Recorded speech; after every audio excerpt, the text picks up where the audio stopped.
माझा गण गातोय बघा की आपण सर्वच आजवर जेवढे जेवढे कार्यक्रम होत आहेत आपण सर्व कोकणी आहोत है की नाही. तर या कोकणचा महिमा गातो, कोकणचा महिमा गातोय की कोकण हा समृद्ध आहे. कोकण माझा समृद्ध आहे. पण हे माणसं नाही बोलत आहेत. आपण आता माणसं कलियुगात बोलतोय. हे विधी लिखित आहे, पुराणात सुद्धा ते म्हटलेलं आहे. म्हणून आपण कदाचित योगायोगाने आपण म्हणतो माझा सर्व गुण संपन्न कोकण आहे, रत्नाची खान असा कोकण आहे. पण हे कोण म्हणतंय?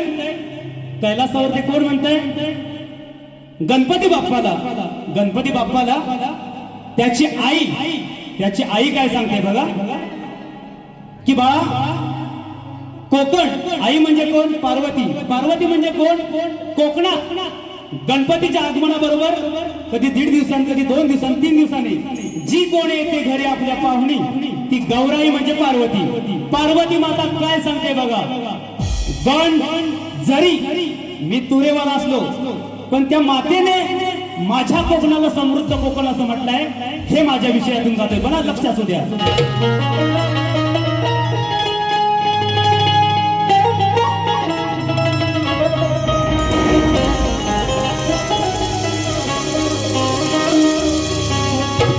क्या करते थे साजना तुम हमसे दूर रह के, अक्सर जुदाई में अकेले तुमको ही मांगा करते थे.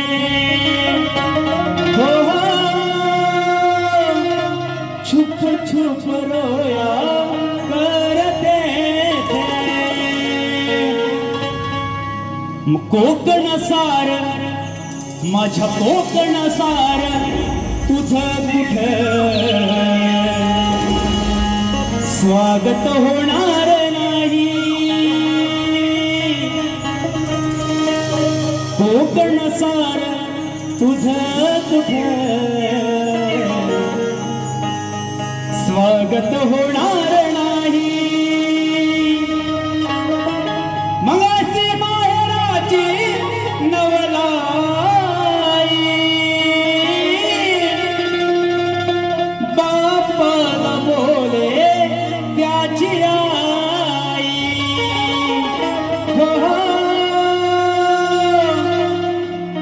बापाला बोले गवरा.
स्वागताची नाही कमी